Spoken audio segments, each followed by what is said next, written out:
Hello, everybody. Thank you all for being here. I'm John Vermillion, for you guys that don't know. This is the Violet Gateway YouTube channel. If you have not checked it out yet, please check out www.thevioletgateway.com where all the books and fun classes and very in-depth discussions on metaphysics and the esoteric. So thank you all for being here. Like I said, there's a lot more in the chat than I was expecting, so keep it up. I really like doing these lives mainly because I want to open discussion. I want you all to be in the chats. I want you to ask questions. Most of y'all have my material. It's a good open space. You know what I mean? It's a little hangout that we're going to be doing quite often, actually. So hopefully this happens every Saturday at around the same time. I'm a bit late tonight, so I meant to do it a little bit earlier, but a little late tonight. But that's because I've been making this new backdrop and new intro stuff and been hard at work. So thank you all for enjoying it and reaching out saying that you've been enjoying the videos too. That's been a major push for me to continue doing more. I plan on doing at least 2 a week and then hopefully a live and maybe some other fun stuff. So thank you all for being here for the ride, because I'm usually one that's very silent. I don't really say much. I don't really go on video. I don't do those kind of things. And I think now is the time to do that because it not only builds a good community, but it also gets people aware more of what I'm doing and what others are doing that are around me, which I think is good. So tonight's topic is really kind of interesting to me. It poses a really interesting question, to be honest with you. And that's really about how much control do we actually have over our lives, and, you guys can comment in the chats and stuff like that and say how much you guys think you have control of your life. It could be full control, it could be no control, whatever. All's fair, right? And, when we look at this through the lens of spirituality or mysticism and consciousness, we can kind of see that there might be a bigger reason to this. We like to believe that we're making our own decisions. We wake up, we make our choices to eat, what decide where we're going, who we're going to be realistically, and pretty much what we're going to be doing. And how much of that, though, is actually us?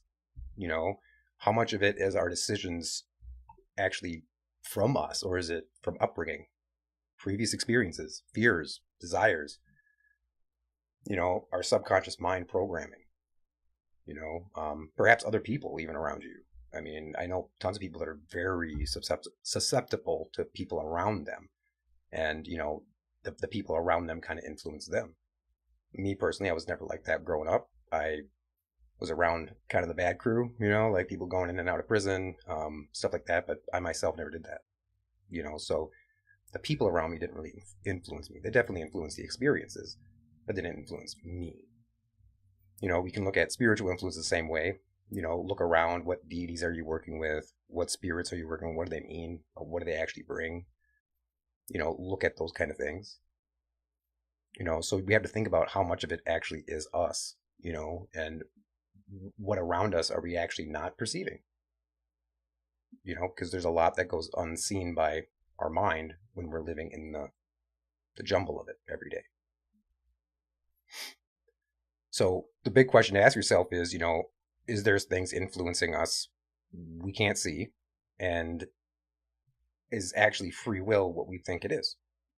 Do we actually have free will? So ask yourself that. Put it in the comments too if you agree. Do we have free will or not? I would love to hear you guys' opinion on this because I know me personally, I have a very strong opinion on free will. And I believe in free will. You have the choice to do stuff, because on the surface, the answer is obviously yes, that we have free will. Of course we do. Again, I can choose to eat. I can choose where I'm going. I can decide to get up tomorrow in a bad mood or a good mood. I can do all this stuff by my choice. But we can go a little deeper. We can say that is our free will. We're making those choices. We're consciously doing the decisions and actions to be able to do those things. But, we can take it much deeper. And, we can look at it like, why did I make that decision? Was it a completely free decision, or was it influenced, based on something else that I've experienced before that moment, or even before in similar moments? We can chalk it up to like childhood, your fears, even your spiritual beliefs, your religious beliefs, and I think a lot of them really tend to be hinging more on a person's beliefs about themselves and their previous experiences and what they expect the next ones to be realistically. So there's kind of like a trigger involved. They say that if you expect the worst, you're gonna get the worst kind of thing. So I don't really think free will is as simple as you can choose. I think it is like who or what is making that decision. It is actually you, or is it something else behind the layers of your consciousness? And that's really deep to think about, and like, so think about it. Do you really have free will? Do you think that you're moving through something that has already been determined? Do you believe in predestination? So those are pretty much a big factor of what we're going to be talking tonight. And I'm going to quickly check the chat, answer some questions if there's any, and say hi to people that come in. Hello, John. Hello, Jesse's. Thank you for being here. Waylon.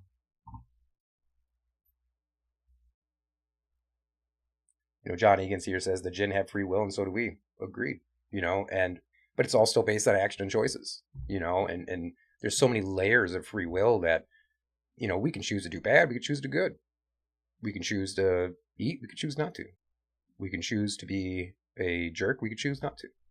So there's a lot of ways to go about doing it, but sometimes those impulses are beyond the free will aspect, because sometimes we might want to choose something, but then we end up not actually doing that. If that makes sense.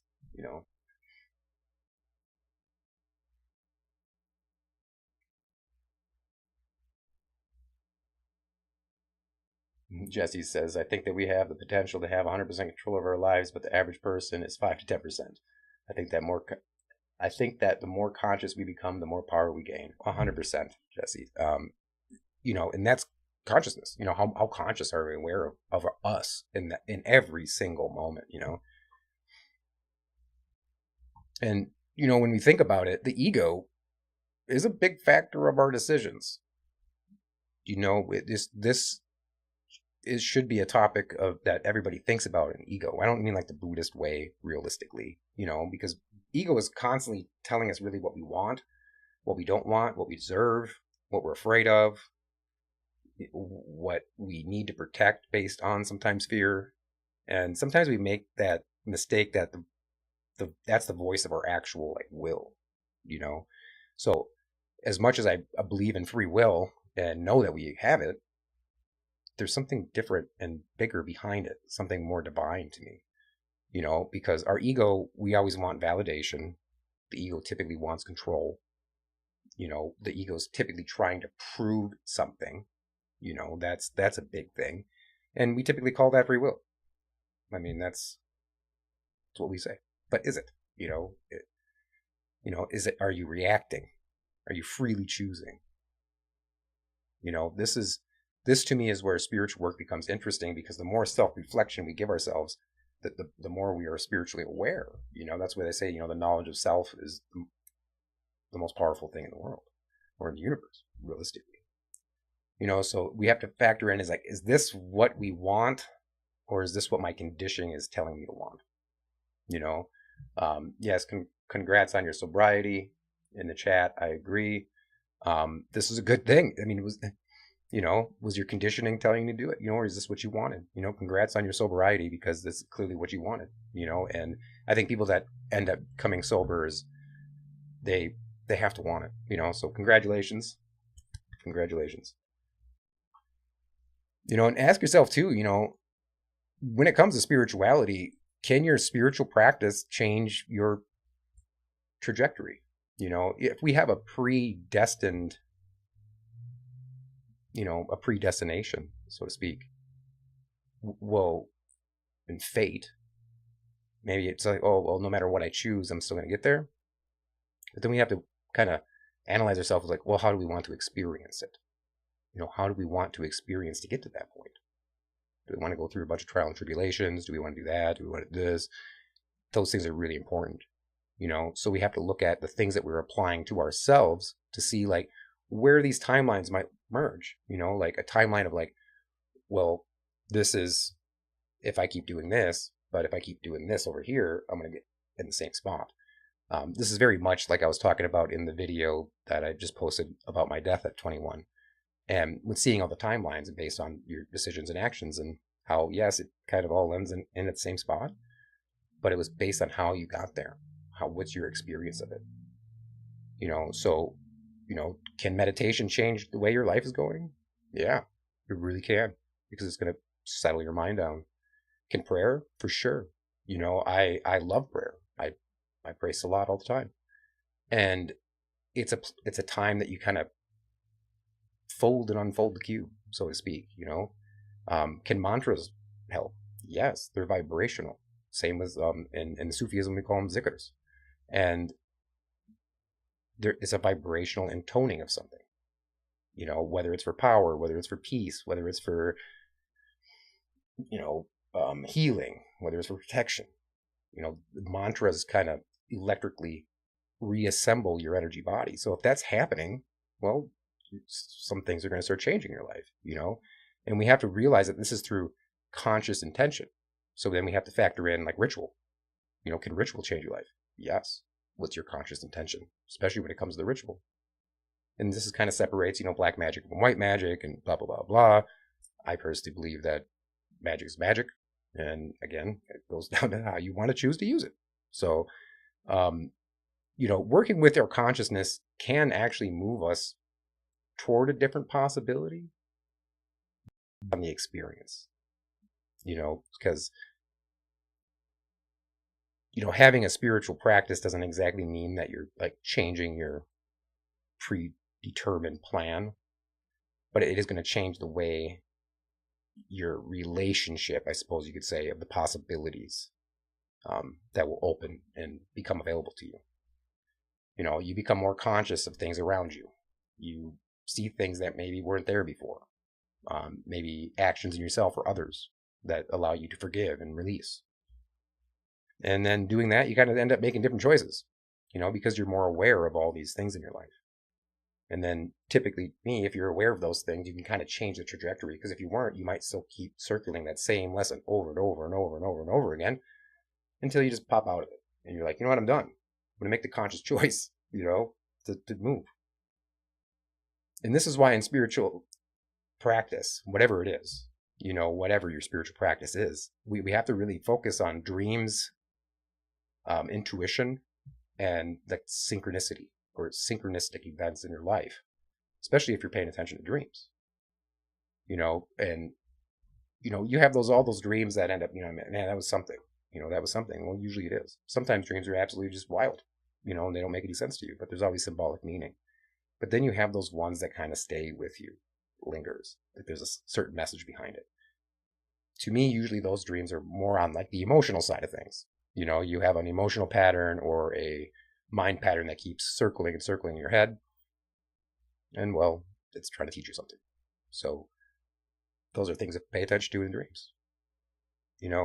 And we've all had intuitive feelings about something, like no logical reason. We just have a feeling.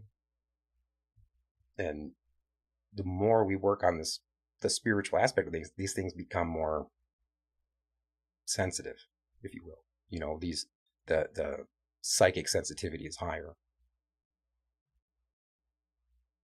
And this comes down to, not every synchronicity or even coincidence has some like mystical cosmic meaning, or, that the universe is totally 100% guiding you because you've seen a red bird today and somebody said about a red bird earlier.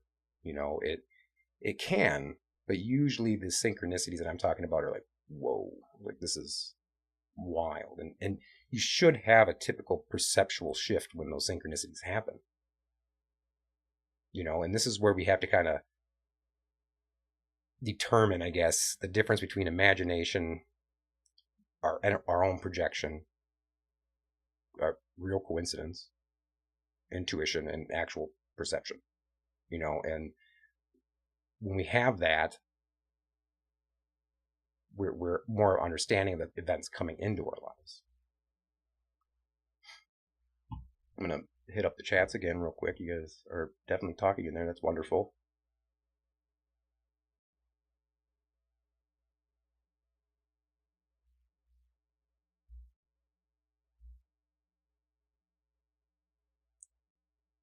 Sorcerer Monasul says, I honestly believe we only have control over our actions and reactions. The rest is led by our souls, which is a whole different story, guiding, shaping, and shifting the focus in our lives, creating paths. Very well said. Very well said, man. Yes, I would agree. Jesse says, I've been writing down every dream. This leads to lucidity and the openness to message from spirits of your own inner subconscious. Very good, Jesse. Yeah. And I love dreams, man. I kind of stopped myself dreaming, to be honest with you, for quite some time because it was getting crazy. When I was dream journaling, I was writing like 9, 10 dreams a night, like in full succession. And it was really hard to tell waking and dream life, it got a little crazy. And my memory was so good of them, I just kind of toned it down. But I can dream. I just choose not to, in a sense, and you can get to that point, and what happens with it is once you start creating all that lucidity, and you're being open to those messages that are coming through your own subconscious, the clarity just starts going more and more and more. So that's absolutely beautiful. Don't ever stop dream journaling, even if it's just like one word. Don't try not even skip a day. If you wake up and you don't even remember anything, just write how you feel. Write how, like, oh, I'm tired still, or I don't remember anything. Actually, don't say I don't remember anything. My teacher of mine corrected us. Don't say that because you assert that. Just talk about how you feel, because when you're getting into the feelings of it, you're going to start remembering. So we have to kind of do a step down. Be like, how did I feel? I feel kind of groggy. I'm tired. Oh, I feel like I can't really do this. You know what I mean? Like, follow the chain of it, and it's going to help your dream journaling a lot. And you can also go back and look at those and kind of see how your day planned out or whatnot. And then when you're also writing your dream journal, at the end of writing that dream, or the non-dream, I should say, you can also kind of write, a positive things to your day if it kind of woke up in a weird way.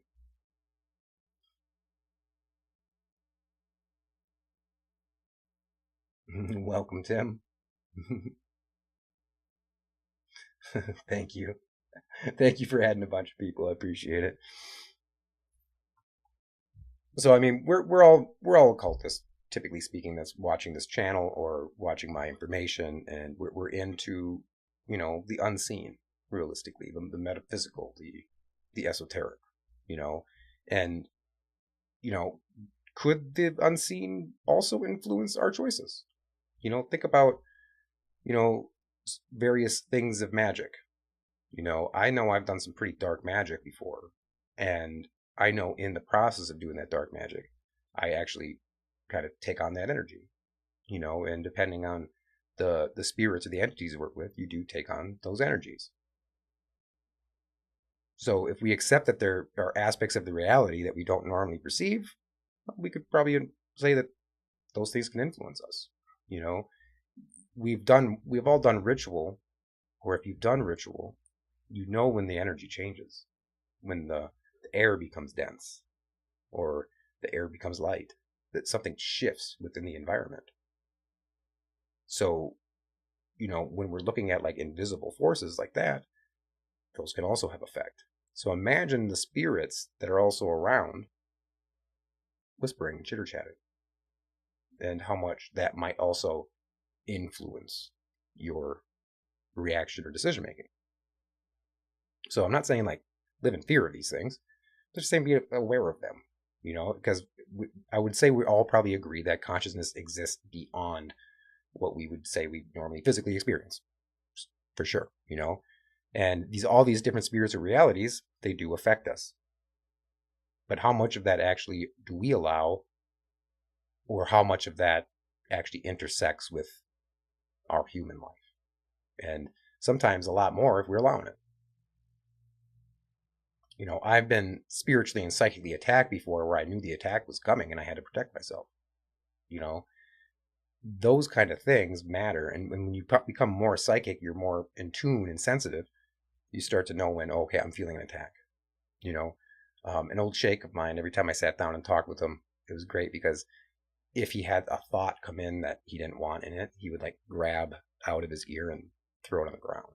And I started doing that. Like if I feel something, I'll actually like pull it off of me, because I seen him do it, and I adopted that habit, if you will. And so you're always psychically cleaning, doing ritual showers, ritual baths, doing wudu, which is, I do it all day long. I'm always doing wudu and cleansing the 7 points literally all day long. And doing that kind of helps you be less susceptible to these unseen outside influences. That doesn't mean that it fully stops you, because again, you have choice. But it definitely dulls down the whisperings and the things trying to get in. Because it always comes down to personal responsibility. I know.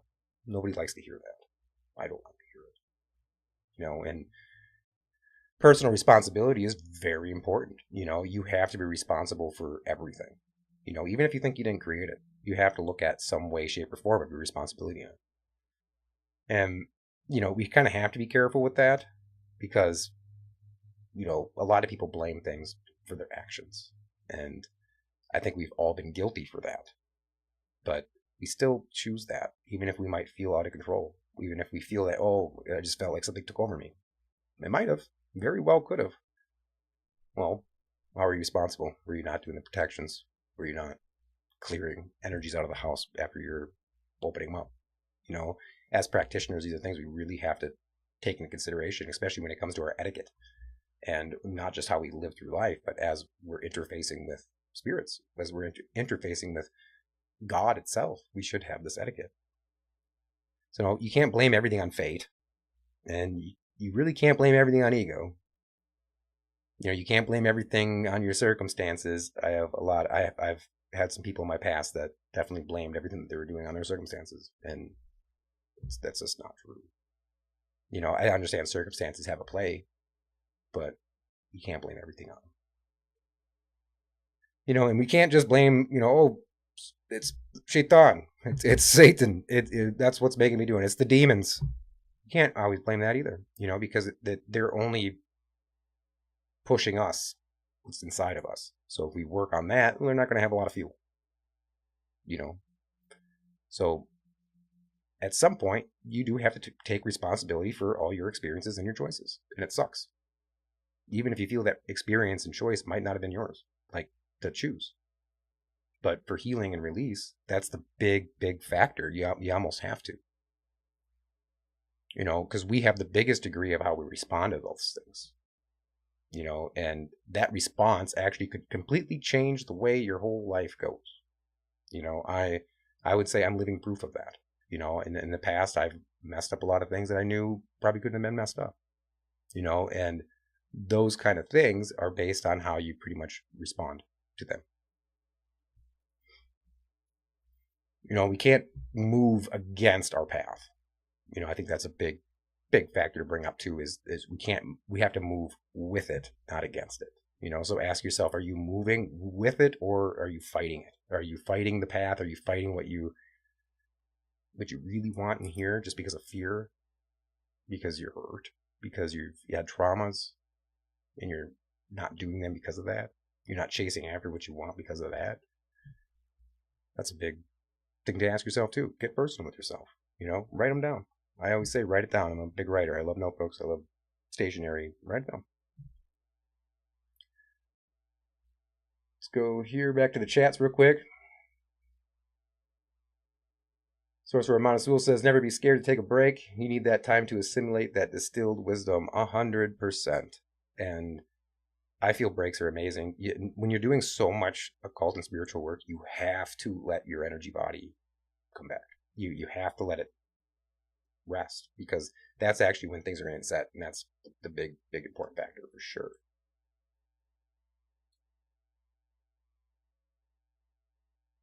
Thank you, Jesse's. Jesse says, I greatly value the space you have created here and the way you fill that space with your presence. Thank you so much, Jesse. I appreciate it. Thank you so much for being here. Really, it's great having you here. You always bring good energy. You always bring great questions. So and great comments. So thank you.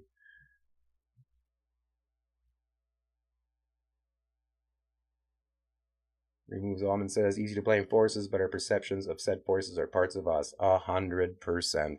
And how we expect those forces to make us, and what to bring. So that goes down to our belief projections. Very, very good. Yeah, that's a good comment for sure.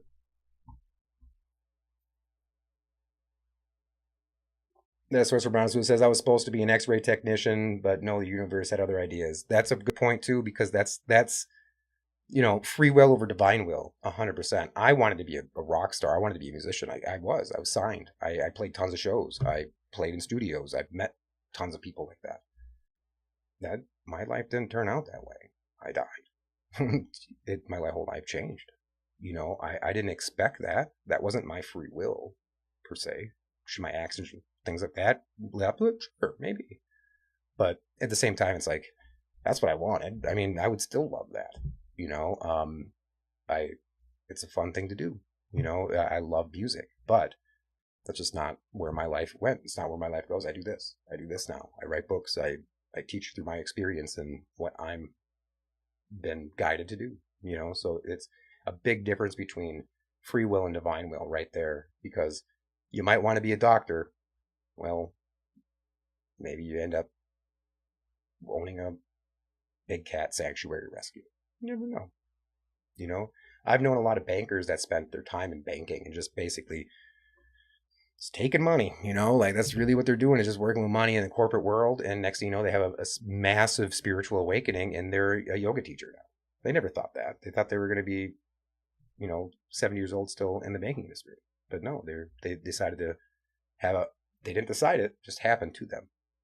And it's really cool to see how free will and divine will are so connected, but yet totally separate at the same time.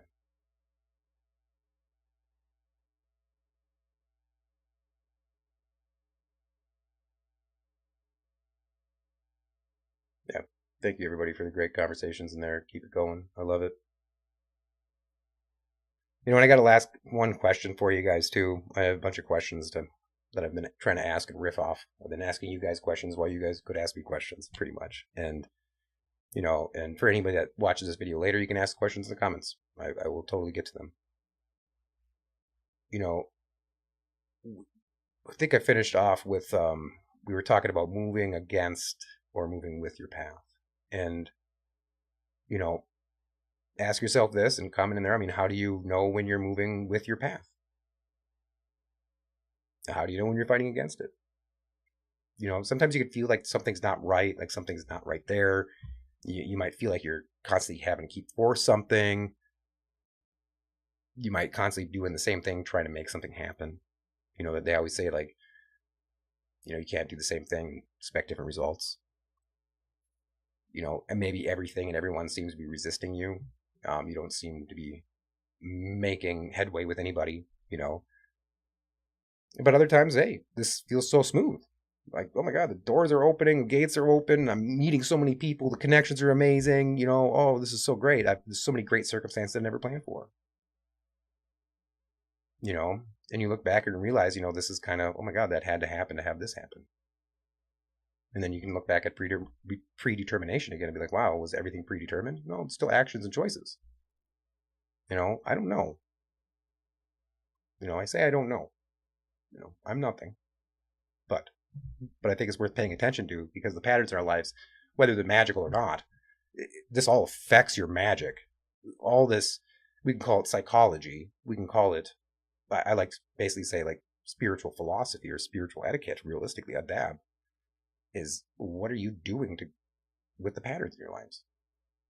Because you have to walk it, you have to experience it, but all those choices and stuff like that really lead back to it. I look back on things a long time ago, like, oh, I wouldn't be here if I didn't have all that happen. True, that doesn't mean I wouldn't be doing the same things. I've been doing this for 20 years. It's crazy to think. I've been literally doing the same kind of stuff for 20 years. 19. Sorry, 19 years. And we can say 20. And that's a long time, and yes, I've had a lot of things happen, but I've never been able to get out of it. And sometimes when you have this, what you're supposed to be doing, well, you can't run from it, and we find that when we start really analyzing our actions and choices on past stuff, be like, wow, I could have done this and this and this differently, but yet I still would be doing this. So take a look at that too, especially with your magic. When you step into ritual, even when you step into prayer or mantra, think about that alignment aspect. Think about what you're bringing with you. think about actions and your intent of it. It's very, very important.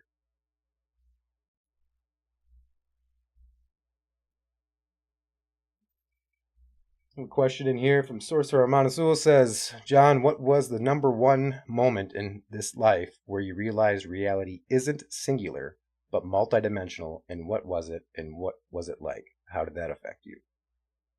That's a really good question. Definitely my death. Um, Definitely my death. But when I was young, I was very open psychically. So I kind of had that viewpoint and belief when I was younger. I like really young, 4 or 5 years old. I would have dreams of aliens and dragons coming to get me and all this crazy stuff.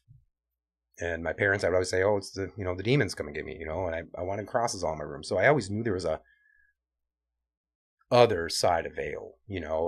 My mother, or not my mother, but my grandmother died when I was young, and I had open communication and contact with her, full apparition and mediumship, like for 6 months straight.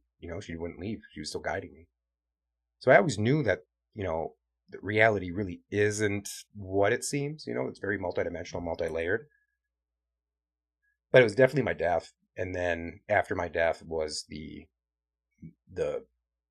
UFOs and alien ships, to be honest with you, as crazy as it sounds, because on those levels of things, you're like in a whole different reality and world, but yeah, it's adjacent to this, and those kind of things really open up your consciousness to all the possibilities. You're like, whoa, like this is so multidimensional.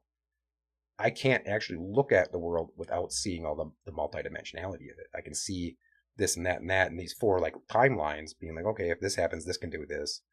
And that's what makes somebody a really good psychic. And when we can start understanding the timelines and seeing somebody's actions, choices, and their overall energetic field, we can kind of psychically understand the patterns, and then we can start seeing what's going to be happening.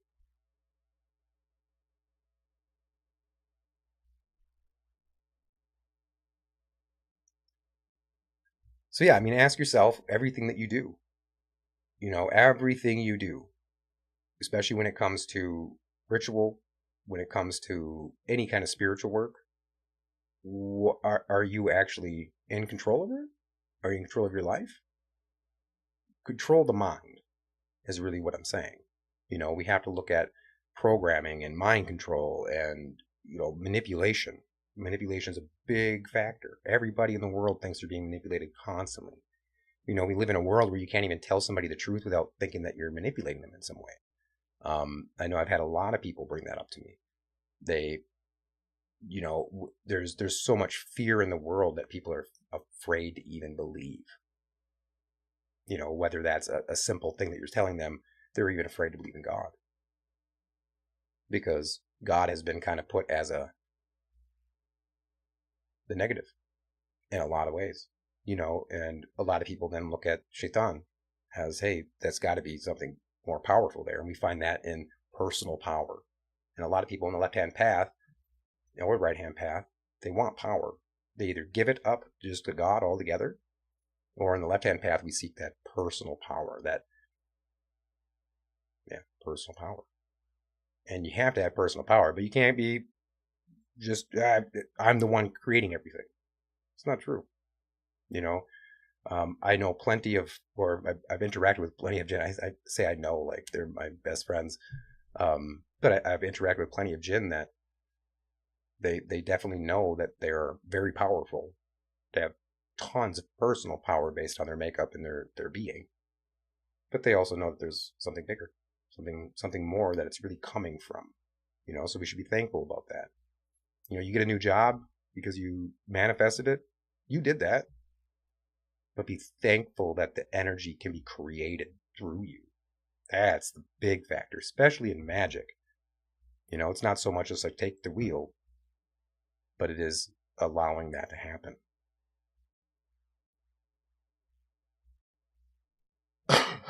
Excuse me.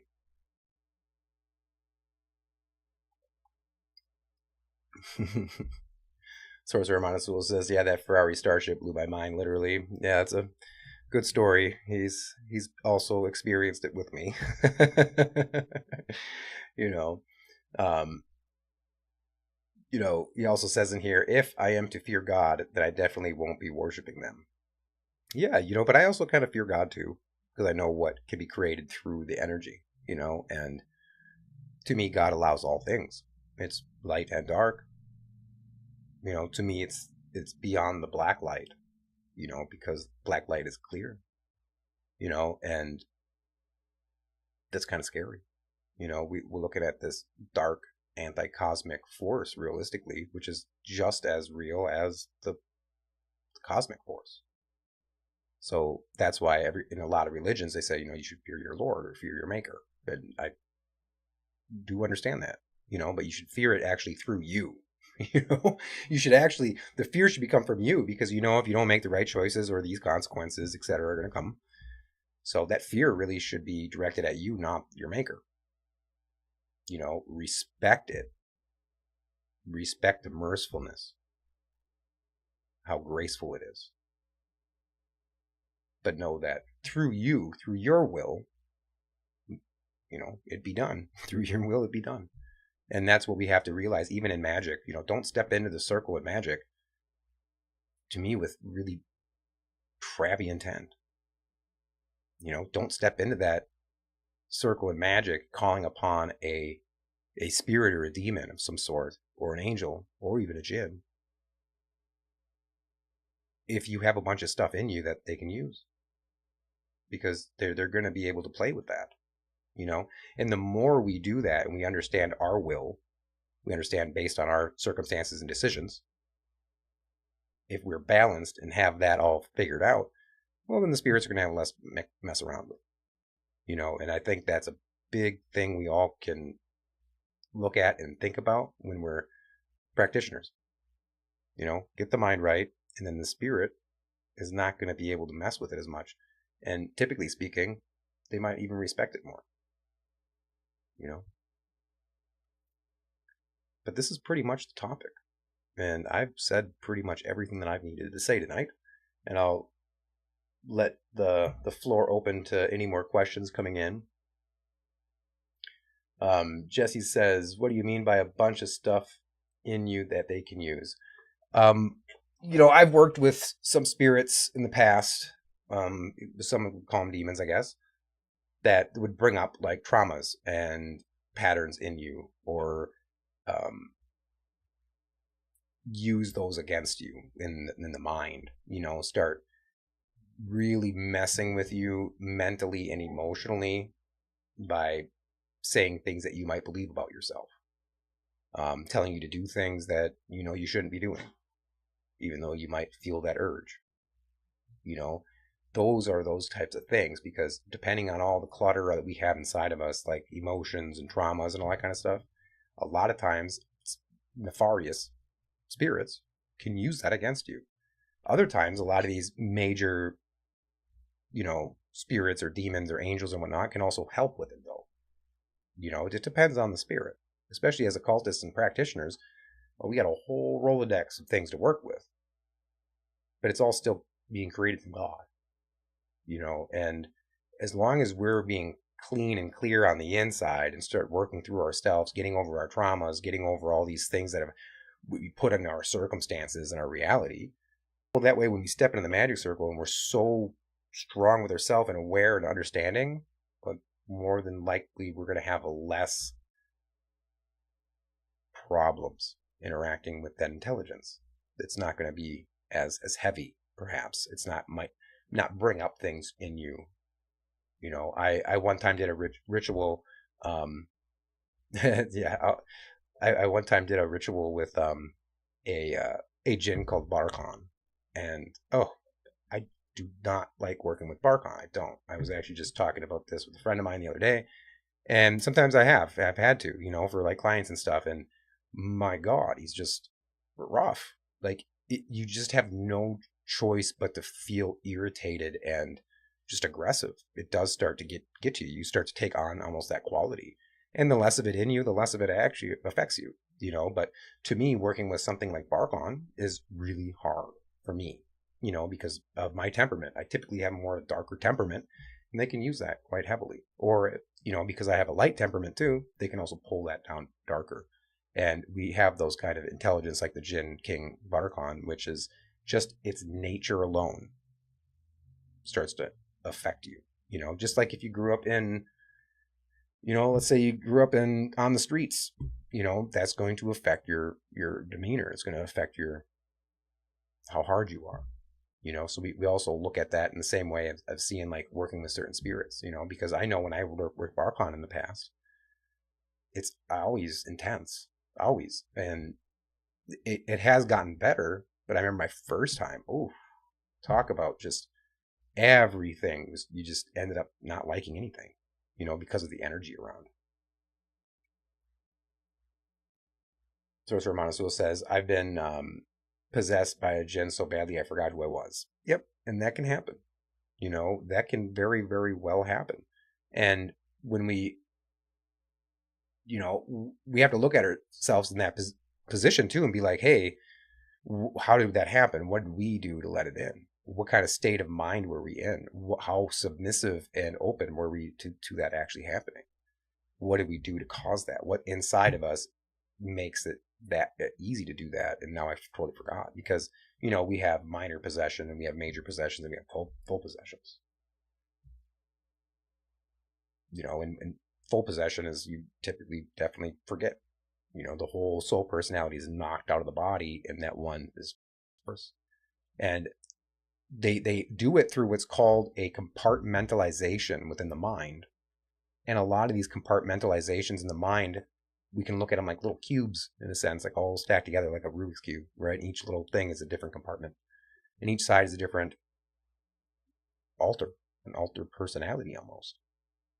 So sometimes in these possessions, they can trigger something else that is actually inside of you. And then you actually have to say, no, that is me. Wow, that is in me. How was that able to happen? Jesse says, should we strive to eventually become the unconditional self so that our free will is free? I am always for the unconditional self. Especially unconditional love. We have different things. There's love is the emotion. There's unconditional love. Unconditional love is always higher. And if we can become the unconditional self, especially with the way we look at ourselves, the way we think about ourselves, the way we perceive others to perceive ourselves, your will becomes stronger. I feel it does bring in more of a free will to you, because now you're actually making decisions that might actually be perfect, because of that knowledge. So when that, becomes free, it's really that unconditional self, because if the self is conditioned, we can look at it as like locking little parts of it in, and think about even belief structures, even, religious structures. All of that is programming. It's all programming. Even a lot of the occult books and magic books, it's programming. It's bringing you on certain lines and places in your mind and brain to be able to do all that. So if we don't hold any conditions or ideas or false beliefs of ourselves, our will definitely becomes stronger and free at the exact same time. It's great questions, everybody. Thank you so much. I know it's a little late. I was hoping to do this earlier, but it's okay. we're still here. It's good. But if nobody has any more questions here, I will wrap it up. I really appreciate you all for being here, and I will be posting some more videos here coming up here. And if you guys ever have any topics you want me to discuss, for their lives or videos, I am open to them. Please send me an email, thevioletgateway@gmail.com. You can also do it at the website, thevioletgateway.com. Check out the links and everything down below to check out my books, my classes, etc. And yeah, you guys have all been great. Thank you all so much for the support, and I will see you all very, very soon in the next video, probably dropping tomorrow.